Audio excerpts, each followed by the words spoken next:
The story, Chapter 2, God Builds a Nation. The Lord had said to Abram, "Go from your country, your people, and your father's household to the land I will show you. I will make you into a great nation, and I will bless you. I will make your name great, and you will be a blessing. I will bless those who bless you, and whoever curses you I will curse, and all the peoples on earth will be blessed through you." So Abram went as the Lord had told him, and Lot went with him. Abram was 75 years old when he set out from Haran. He took his wife Sarai, his nephew Lot, all the possessions they had accumulated, and the people they had acquired in Haran, and they set out for the land of Canaan, and they arrived there. By faith, Abraham, when called to go to a place he would later receive as his inheritance, obeyed and went, even though he did not know where he was going. Abram traveled through the land as far as the site of the great tree of Moreh at Shechem. At that time the Canaanites were in the land. The Lord appeared to Abram and said, "To your offspring I will give this land." So he built an altar there to the Lord, who had appeared to him. Now Lot, who was moving about with Abram, also had flocks and herds and tents.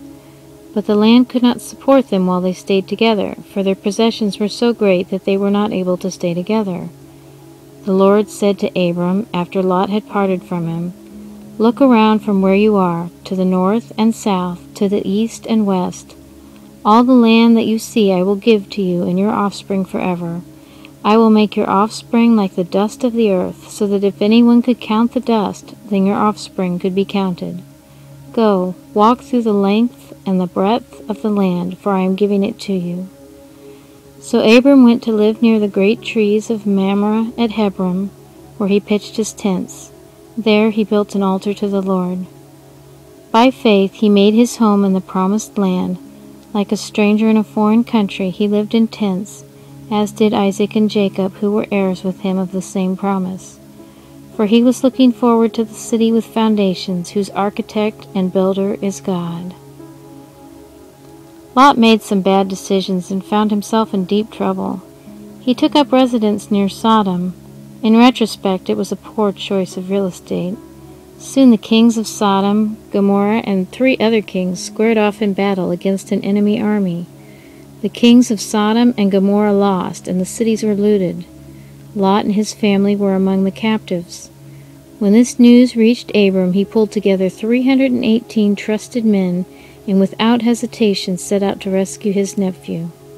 Their night attack caught the looters by surprise. Abram freed the captives and recovered the spoil. Meeting a priest by the name of Melchizedek, he gave him 1/10 of the spoils and delivered to the king what rightfully belonged to him.